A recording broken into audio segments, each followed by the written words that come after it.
હવે ધોરણ 6 પ્રકરણ 7 અપૂર્ણાંક સંખ્યાઓ આવે છે. તો અપૂર્ણાંક સંખ્યાઓ આપણે કયા પ્રકરણમાં જોયું હતું? પેલું એ કે 5મા પ્રકરણમાં જોયું હતું કે પાયાના આકારોની સમજૂતી. એમાં જોયું હતું કે પરિભ્રમણ અડધું આવતું હતું, પછી ચોથા ભાગનું આવતું હતું. તો આપણે દર્શાવતા હતા કે આટલું. તમને મેં કીધું હતું જે તે વખતે કે આવી રીતે ગણજો કે 1/4 ભાગનું પરિભ્રમણ હોય તો કેટલું કહેવાય. તમને ખ્યાલ હોય તો આ રીતે ઘડિયાળ હતું તો મેં તમને કીધું હતું કે જે આંકડો કે 12 પરથી 1/4 એમ કે તો આપણે કહેતા હતા એ રીતે કે ચોથા ભાગનું એટલે કેટલું, તો કે 4 ભાગ કર્યા એમાંથી આટલું.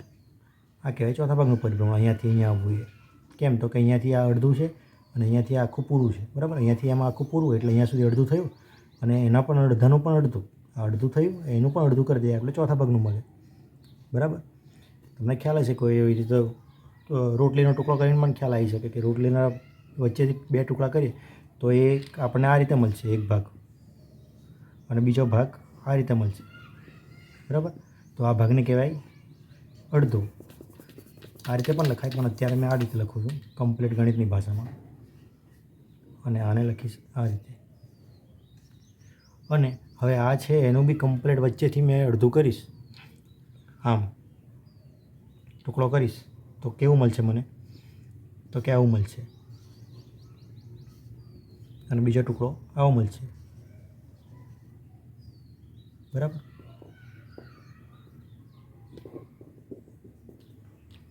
એ અહીંયાથી આવો,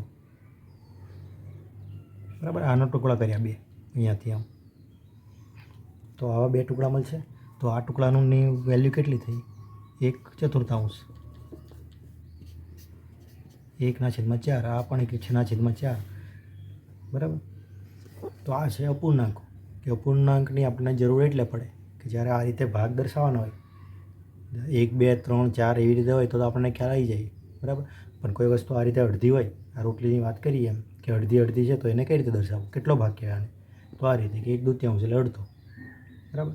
તમને ખ્યાલ મેં આપ્યો હતો કે કઈ રીતે કહેવાય, તો કે 2 ભાગ છે ને એમાંનો એક ભાગ, 2 સરખા ભાગ છે એમાંનો એક ભાગ, એમ આનો અર્થ એવો નીકળે. આ 4 સરખા ભાગ થાય, 4 સરખા ભાગ કેમ, તો કે આના 4 ભાગ મળશે ને તો એ આખી એક રોટલી બનશે, બરાબર. એટલે આ 4 ભાગ કર્યા ને એમાંનો એક ભાગ છે આ. અને આમાં કેવું થશે તો કે 2 ભાગમાંથી એક ભાગ છે એટલે આવો બીજો ભાગ હશે ને તો આખી રોટલી બનશે, એ રીતે. તો આ છે અપૂર્ણાંક. ને એના અપૂર્ણાંકના પણ સરવાળા એવું તેવું આવશે, બાદબાકી આવશે. તો એ કઈ રીતે થાય એ બધું આપણે જોઈશું. એક ખ્યાલ, એક સામાન્ય શું કહેવાય, અપૂર્ણાંકની શરૂઆતમાં જ આવતો ખ્યાલ એક એ છે કે ઉપર જે છે ને એને કહેવાય અંશ. આ યાદ રાખજો. ઉપર જે હોય ને, આ લીટીની જે ઉપર હોય એને કહેવાય અંશ, અને લીટીની નીચે જે હોય ને એને કહેવાય છેદ, બરાબર. તો આ અંશ અને છેદ એ પણ યાદ રાખજો. તો આમાં બીજો તમને સવાલો કેવા પૂછી શકે, તો જુઓ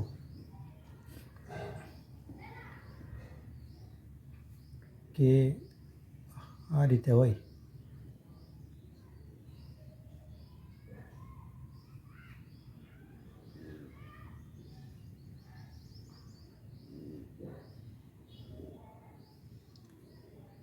એમ સમજો કે આ બધા ત્રિકોણો સરખા છે.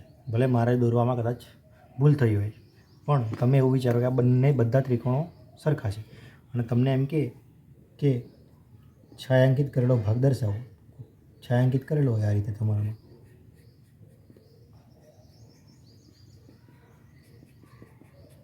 આ અને આ રીતે દર્શાવેલો હોય, અને તમને એમ કે આ છાયાંકિત કરેલા ભાગને અપૂર્ણાંક સ્વરૂપે દર્શાવો, તો શું કરવાનું? તો કંઈ જ નહીં, સરળ જ છે. પહેલાં ગણી નાખો કે કેટલા ભાગ છે. અહીંયાથી ગણું, આ 1, આ 2, આ 3, આ 4, આ 5 ને આ 6, બરાબર. કુલ 6 ભાગ છે. અને એમાંથી રંગ કેટલાને કરેલો? સરખા ભાગ હોવું જોઈએ, પણ અલગ અલગ નાના મોટા ભાગ હોય તો આવું ના કરી શકીએ આપણે. તો એની પદ્ધતિ કંઈક અલગ હશે, આપણે એવી રીતે દર્શાવી ના શકાય અલગ અલગ ભાગ હોય તો. પણ અહીંયા સરખા જ છે બધા. તો 1 2 3 4 5 અને 6 ભાગ છે.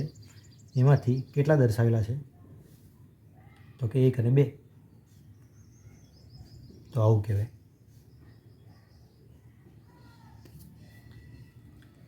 બરાબર. બીજું તમને કદાચ ચોરસમાં કે આ રીતે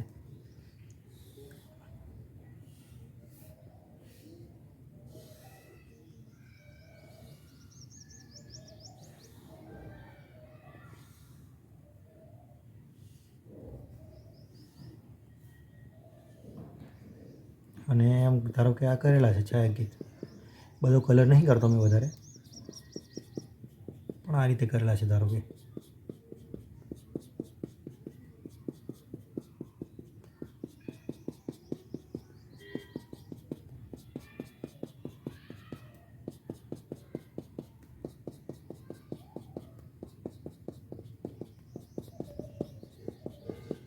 બરાબર.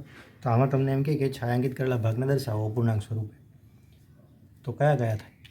તો જુઓ, પ્રથમ તો તમને મેં કીધું એમ કે સરખા ભાગ હોવું જોઈએ, તો સરખા ભાગ છે. હવે એના કેટલા ભાગ કરેલા છે? તો કે અહીંયાથી ગણું, મેં અહીંયાથી ગણું, ચાલો પહેલેથી. તો 1 2 3 4 5 6 7 8 9 10 11 12 13 14 15 16. બરાબર. આ રીતે પણ ગણી શકીએ કે 1 2 3 4 1 2 3 4 4 ગુણ્યા 4 એટલે 16. 16 ભાગ છે, એમાંથી કેટલા દર્શાવેલા છે?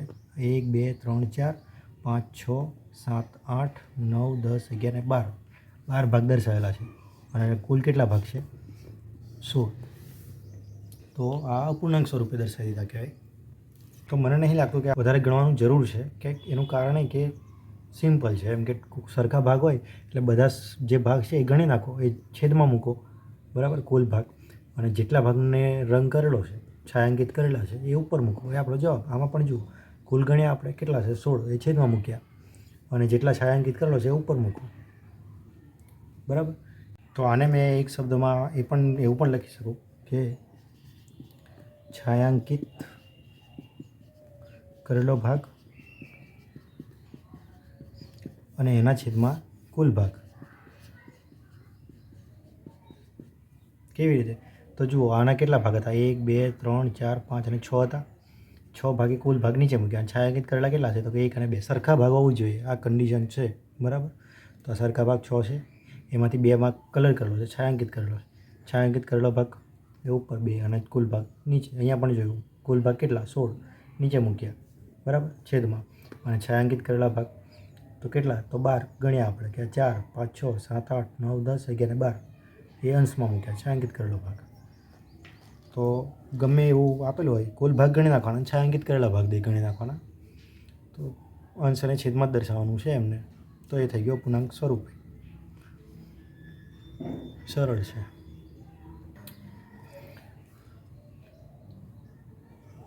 હવે મને જણાવજો કે આ કયો ભાગ છે?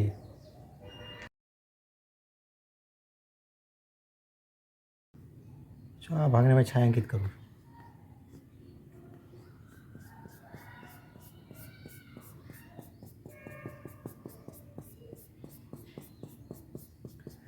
તો આ વિચારો, કયો ભાગ છાયાંકિત કર્યો? તો આ થશે, શું થશે?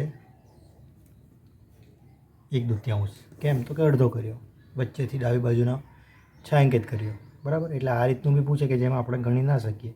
હવે આમાં એવું ના ગણાય કે આના કેટલા ભાગ છે, પણ ખ્યાલ આવે કે વચ્ચેથી ભાગ કર્યો છે, તો આને અડધો ભાગ કહેવાય. બરાબર. 2 ભાગ સરખા ભાગ થયા, તેથી 2 ભાગ એ નીચે, અને કેટલામાં ભાગને કલર કર્યો છે? તો કે 1 ઉપર, એવું પણ કહી શકીએ. તો આ છે આવું, કોઈ પણ પ્રકારનો આકાર કે આકૃતિ આપે તો ખ્યાલ આવવું જોઈએ કે કેટલામાં ભાગ છાયાંકિત કરેલો છે. હવે આ આકાર જુઓ, એક ત્રિકોણ અને એનો અહીંયાથી વચ્ચેથી લાઈન દોરું છું આમ, આ ભાગ છાયાંકિત કરવા.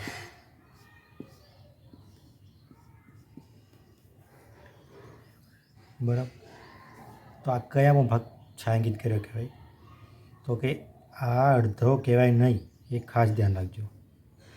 અને આમ કહેવું એ ખોટું છે. બરાબર. એટલે આ ખાસ ધ્યાન રાખજો. આ કયામાં ભાગ એ તો આપણને ખ્યાલ નથી, પણ એટલો તો ખ્યાલ છે કે આ અડધો ભાગ ના કહેવાય. કેમ? તો આ જે ભાગ ખરો ને, એ મોટો છે જુઓ, અને ત્રિકોણવાળો ભાગ આમ સાંકડું થાય છે ઉપર જતાં. તેથી આપણે આ ભાગ વિશે કહી શકીએ નહીં કે આ કેટલો આનાથી વધારે છે, સરખો નથી એ તો ચોક્કસ જ કહી શકીએ. બરાબર. ચોરસ હોય ને ચોરસ કે લંબચોરસ, એને આપણે વચ્ચેથી આમ ભાગ કરીએ ને તો બે સરખા ભાગ થાય, આમ ઉપરલા અને નીચેલા. પણ આને વચ્ચેથી ભાગ કરીએ ને તો આના સરખા ભાગ ના થાય. અહીંયા વધારે જગ્યા કહેવાય અને અહીંયા ઓછી જગ્યા કહેવાય. બરાબર. તો એ ખ્યાલ આવવો જોઈએ. એટલે એવું કે આ અડધો ભાગ ઓપ્શનમાં એવું કે આ શું કહેવાય, કયું ખોટું છે. વિવિધ ભાગો આવેલા હોય કે આના આટલામાં ભાગ છે, આમાં શું કહેવાય આની રીતે આ 1/2 ભાગ છે, એવી જ રીતે બીજું કોઈ આકૃતિ આપેલી હોય એનો ભાગ આપેલો હોય. એમાં એક આવું પણ હોય કે આનો અડધો ભાગ છે તો આ ખોટું છે. બરાબર. તો એ ધ્યાન રાખવું કે આનો અડધો ભાગ ના કહેવાય. તો આકૃતિને સમજવી એમ ખ્યાલ આવી જાય અહીંયા સમજીને કે આ ત્રિકોણની જગ્યા કેટલી નાની છે. ત્રિકોણને જો અહીંયા મૂકું તો એ સરખું ના થાય. આને ધારો કે કટ કર્યો તો આને મેં આની ઉપર મૂકી દો તો થઈ જાય. બરાબર. એકબીજાને સરખું એમ ખબર પડી જાય બંને. તેની જગ્યાએ આને જુઓ તમે, એવું ના થાય. બરાબર. તેથી ખ્યાલ આવવો જોઈએ કે કયો ભાગ છે અને કયો નથી તે. બરાબર.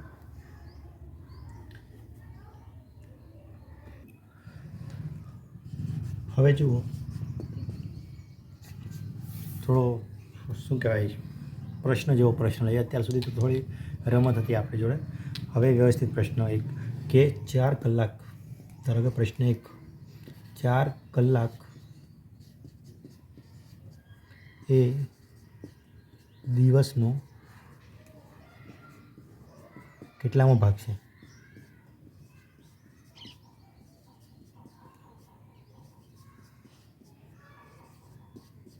ચાર કલાક એ દિવસનો કેટલામો ભાગ છે? તો દિવસ કેટલા કલાકે દિવસ થાય ખ્યાલ આવવો જોઈએ. તો આપણને ખબર પડી જાય કે 4 કલાક એટલે કેટલો ભાગ થાય. બરાબર. તો જુઓ, દિવસ માટે કેટલા કલાક હોય? દિવસના કલાક કેટલા થાય? દિવસના કલાક 24 થાય. હવે આપણે શું ગણવાનું છે કે 4 કલાકે દિવસનો કેટલામો ભાગ છે?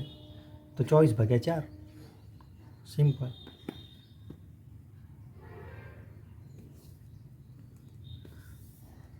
અથવા તો એમ કહી શકીએ કે પહેલાં કીધું એમ, પહેલાં દર્શાવ્યું એવી રીતે 24/4 કરે એટલે આપણને ખ્યાલ આવશે કે છઠ્ઠો ભાગ છે. બરાબર. પણ આપણે અપૂર્ણાંકમાં જોઈએ ને તો શું કરશું કે કુલ 24 છે, પહેલાં કરતા હતા એમ કલરમાં કર્યું ને એ રીતે કે કુલ જે છે ને ભાગ એ નીચે દર્શાવી દીધા. આ કુલ ભાગ છે 24 દિવસના. બરાબર. અને એને એમાંથી કેટલા કલાક છે? 4 કલાક છાંયાંકિત કરેલા કેવી રીતે હતા કે કુલ ભાગ આટલા અને એમાંથી 4, ધારો કે કુલ ભાગ 24 હોય અને એમાંથી 4 છાંયાંકિત કરેલા હોય તો કેવું થાય? એવી જ રીતનું કે કુલ ભાગ નીચે અને ઉપર 4. તો આ જવાબ કેટલો મળ્યો? જુઓ, આનું સાદુરૂપ આપવાનું આવે કે આ 4 છેદમાં આના અવયવો પાડતા આવડું છે. અવયવો પાડવાનું આપણે શીખ્યા અગાઉના પ્રકરણમાં. કઈ રીતે? તો કે બેકી સંખ્યા છે, 2 ભાગ ચાલશે, 2 1 2, 2 2 4, 12 દુ 24 પણ કહી શકીએ. 2 6 12 થઈ જશે. બેકી સંખ્યા છે એટલે ભાગ ચાલશે. આ બેકી છે એટલે ફરી ભાગ ચાલશે. 2 3 6. આ એકી આવી ગયો અને અવિભાજ્ય છે એટલે 3 1 3 જ થશે, બીજું કોઈ ના આવે. તો આ અવયવો મળ્યા, અવિભાજ્ય અવયવો.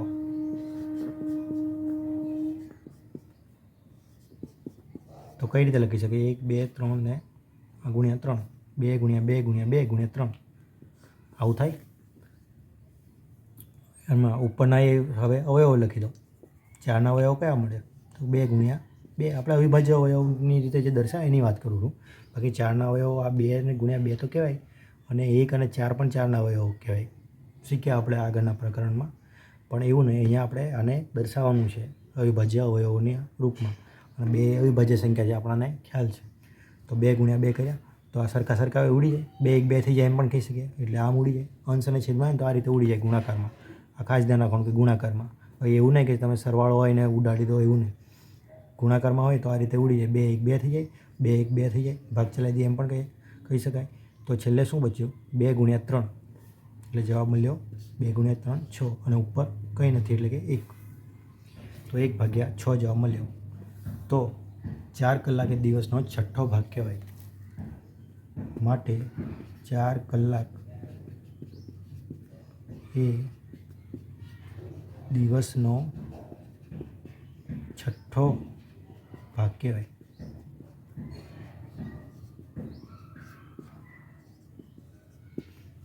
બરાબર, આ રીતે દાખલા ગણાય. આ તો પ્રકરણ આપણું અપૂર્ણાંક છે એટલે આ રીતે અપૂર્ણાંકમાં દર્શાવીને તમને કીધું. બાકી નોર્મલ સામાન્ય રીતે તો આપણને ખ્યાલ આવે કે 4 કલાક એ દિવસનો કેટલામો ભાગ, તો આખા દિવસના કલાક 24 ભાગ્યા 4 કરો, 4 6 24, 4 6 24 થઈ જાય એટલે છઠ્ઠો ભાગ. બરાબર, પણ અપૂર્ણાંકના દાખલા છે અને આ રીતે અવયવ પાડવાનું પણ આવશે, તેથી તમને વધારે ખ્યાલ આવે, એટલે આપણે વધારે ડિટેલમાં ગણ્યું એટલે ખ્યાલ આવી જાય. બીજો એક પ્રશ્ન જોઈએ, આ લખી લેજો. કે બીજો પ્રશ્ન જોઈએ કે ધારો કે 35 મિનિટ એ કલાકનો કેટલામો ભાગ છે?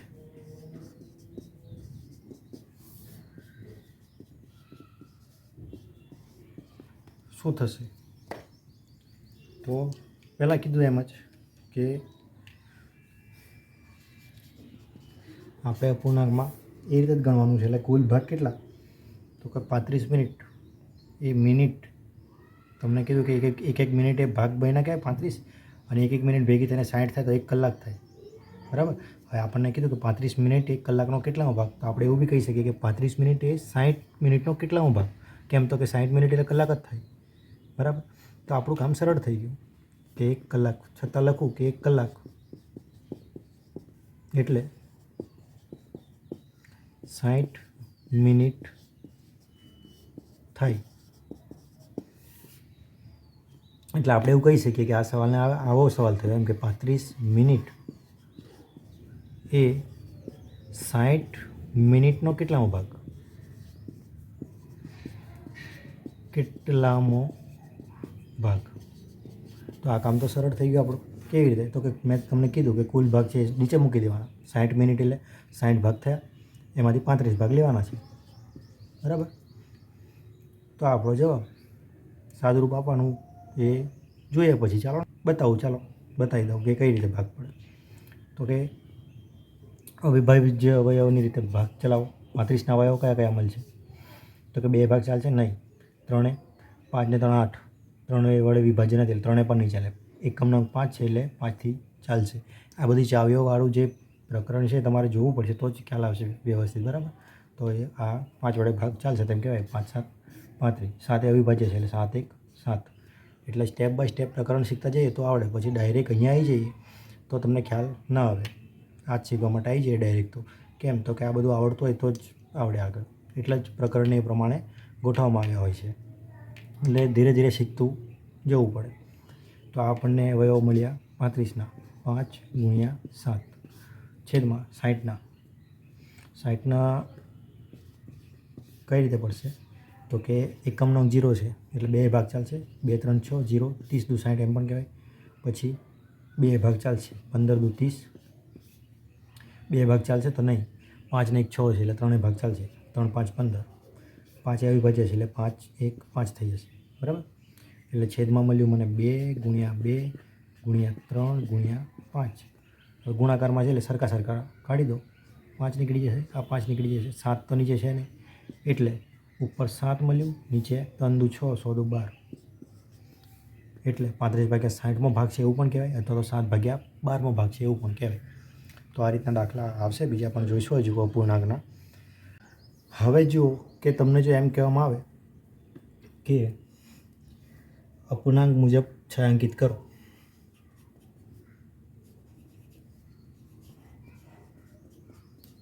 અપૂર્ણાંક મુજબ છાંયાંકિત કરો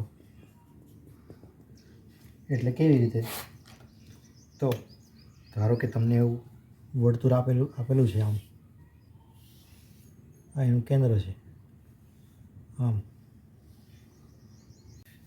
તો 1/4 ભાગ છાંયાંકિત કરવા માટે કે તો જુઓ કે 1/4 એટલે 1/4 એટલે 4 ભાગ, એમાંથી 1 ભાગ કરવાનો છે. તો 4 ભાગ તો પાડવા જ છે. એમાંથી આ 1 ભાગ છાંયાંકિત કરી નાખવાનો, કોઈ પણ એક. સરખા હોય ત્યારે, બરાબર.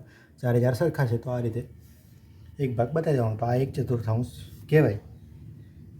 એવી જ રીતે જો ત્રિકોણ આપેલા હોય, આવો આકાર આપેલો હોય,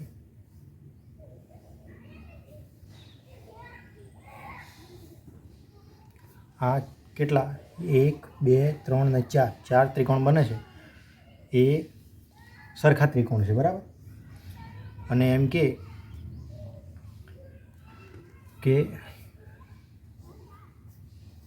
આટલા ભાગને 1/2 ભાગને છાયાંકિત કરો.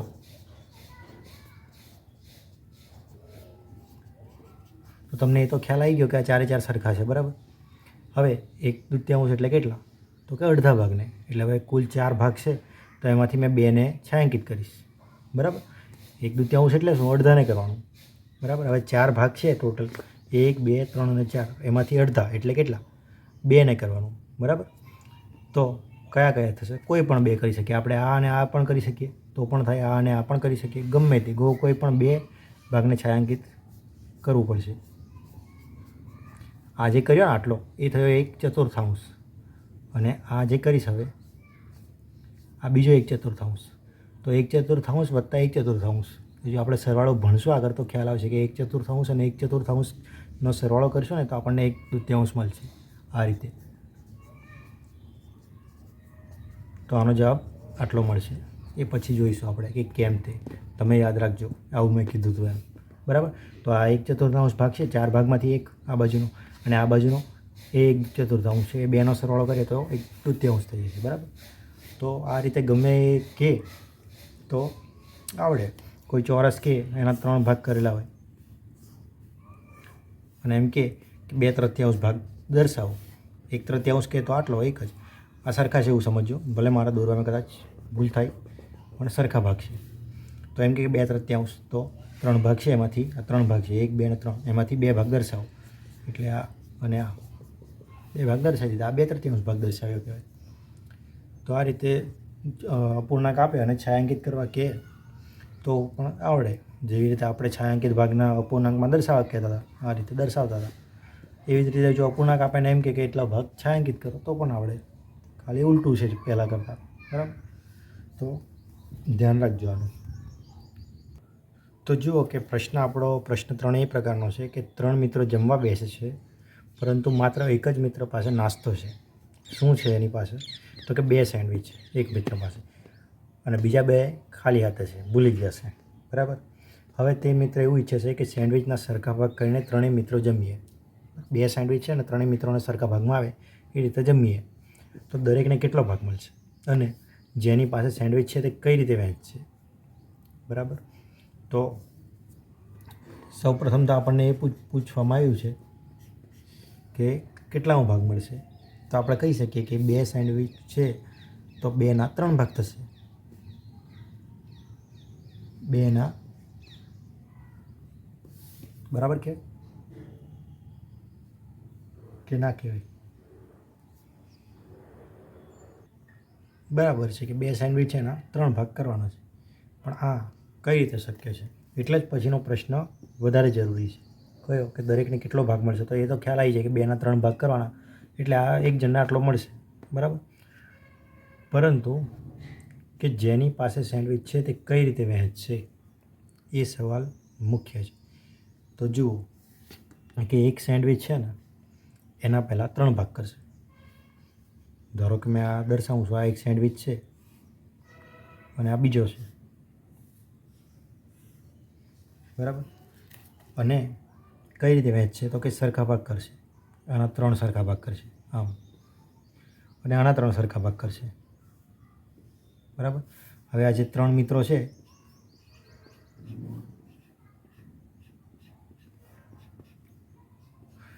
એમાંથી આ એક ભાગ આને મળશે, આ એક ભાગ આને, આ એક ભાગ આને. એવી જ રીતે આનામાં પણ થશે. આ એક ભાગ આને મળશે, આ એક ભાગ આને મળશે, આ એક આને મળશે, બરાબર.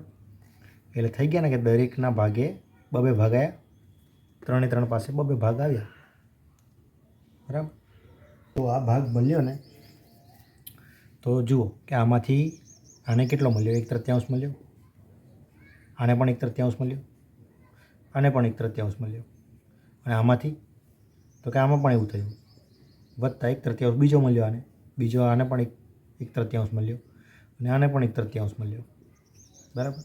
તો હવે આગળ આપણે ભણીશું શું કહેવાય અપૂર્ણાંકોના સરવાળામાં, તો ખ્યાલ આવશે કે છેદ સરખો હોય ને તો એને એક વખત લખી દેવાય. આવું હોય ને કે 1/3 વત્તા 1/3, તો છેદ જો સરખો હોય ને તો એને આવશે હજુ કે સમછેદી અપૂર્ણાંક કહેવાય, અને છેદ સરખો હોય તો અંશનો સરવાળો ડાયરેક્ટ થઈ જાય, અને છેદ જે છે ને એ એક વખત લખી દેવાનો આ રીતે, અને અંશનો સરવાળો થાય 1 + 1 2, એટલે 2/3 જે આપણો જવાબ છે કે 1/2 આવશે, બરાબર. તો આ રીતે તે લોકો વહેંચ છે એમ તેમ કહેવાય.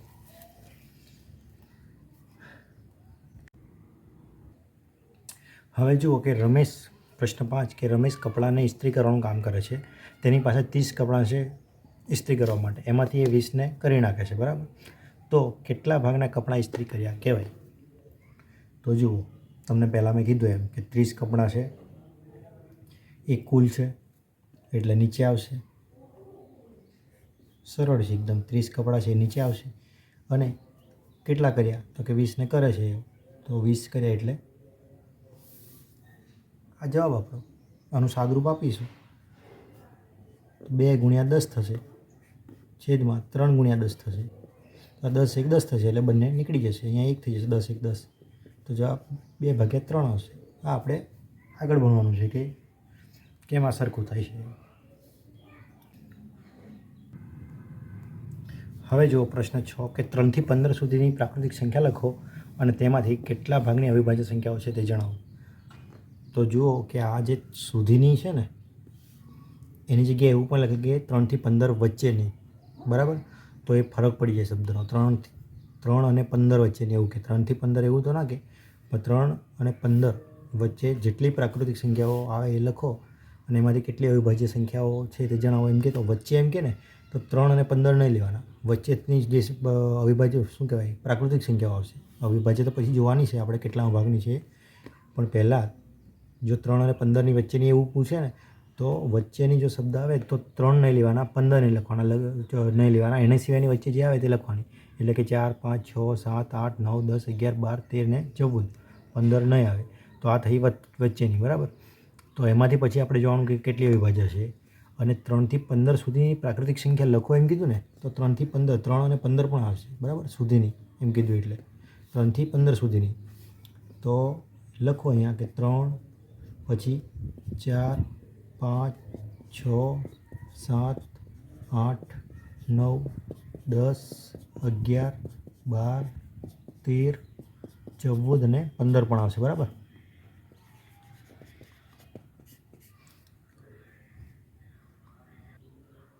તો આ થઈ પ્રાકૃતિક સંખ્યાઓ આપણી, બરાબર. હા, પ્રાકૃતિક સંખ્યા લખી ક્યાંથી? 3 થી 15 સુધીની, બરાબર. તો એ પ્રાકૃતિક સંખ્યાઓ લખી અને એમાંથી કેટલા ભાગની અવિભાજ્ય સંખ્યાઓ છે. તો પહેલાં આપણે એ જોઈએ કે આ સંખ્યાઓ કુલ કેટલી છે. તો કે 1 2 3 4 5 6 7 8 9 10 11 12 13 છે, બરાબર.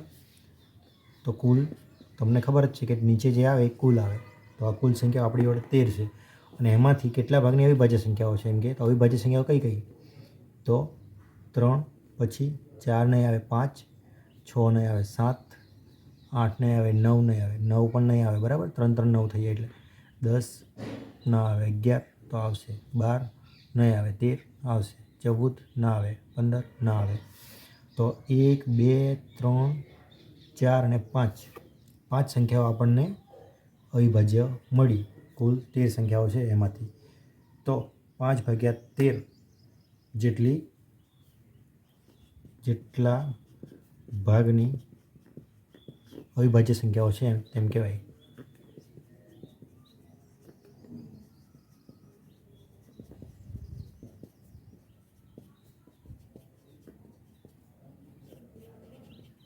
બરાબર. તો આ રીતનું હોય, કંઈ અઘરું નથી, બધું સરળ છે. થોડું ધ્યાનથી જોવાનું, ખ્યાલ આવી જાય, બરાબર.